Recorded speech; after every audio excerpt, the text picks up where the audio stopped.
రక్త సంబంధం ఉంటేనే రాఖీలు, లేదా కట్టేవాడిని తీసుకొస్తేనే రాఖీలు అమ్ముతానని బోర్డు ఎందుకు పెట్టావు? 30 ఏళ్ల క్రితం మీరు 3 సంవత్సరాలు ముచ్చటపడి ప్రేమించిన ఓ అమ్మాయి జాతకం చూస్తా అని చెప్పి మీ చెయ్యి తీసుకుని రాఖీ కట్టి మీ జాతకాన్ని మార్చేసింది.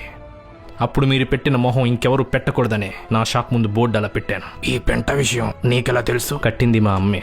ఊరికనే అన్నయ్య అనడం ఆడవాళ్ళకి ఆనవాయితీ అయిపోయింది సార్. వయసులో కొంచెం ఎక్కువ ఉంటే అన్నయ్య, డీపీ బాగుందని అప్రిషియేట్ చేస్తే థ్యాంక్స్ అన్నయ్య, ఇన్స్టా ఐడి అడిగితే సారీ అన్నయ్య, ప్రపోజ్ చేస్తే బాయ్ ఫ్రెండ్ ఉన్నాడు అన్నయ్య, అది అబద్ధం తిరిగి అడిగితే సరదాగా అన్న అన్నయ్య, పలకరిస్తే అన్నయ్య, పొగిడితే అన్నయ్య, పక్కింటి పద్మ నుంచి పక్క స్ట్రీట్ సంధ్య వరకు అన్నయ్య అన్నయ్య అన్నయ్య. పోలీస్ స్టేషన్లో పెళ్లి నుంచి థియేటర్లో తాళి కట్టుకునే స్వేచ్ఛ ఉండే ఈ లోకంలో మా హ్యాండ్కి రాఖీ కట్టి వాళ్ళు హ్యాండ్ ఇస్తా అంటే ఎలా సార్? ఒక్కసారి పెగ్గ వేశాక ఆర్జీవి గారు అన్న మాటలు గుర్తు తెచ్చుకోండి.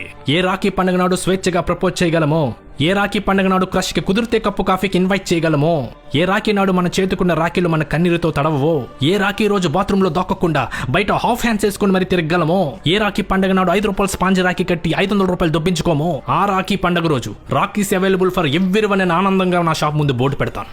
అంతవరకు అన్నలు కాని అన్నలకు అండగా వాళ్ళ చేతులకు కట్టడానికి రాఖీలే లేకుండా వాళ్ళ గుండెలో ఉన్న బాకీలు తీరుస్తానని ఇప్పుడే కట్టిన నా క్రష్ రాఖీ మీద ప్రామిస్ చేస్తున్నాను.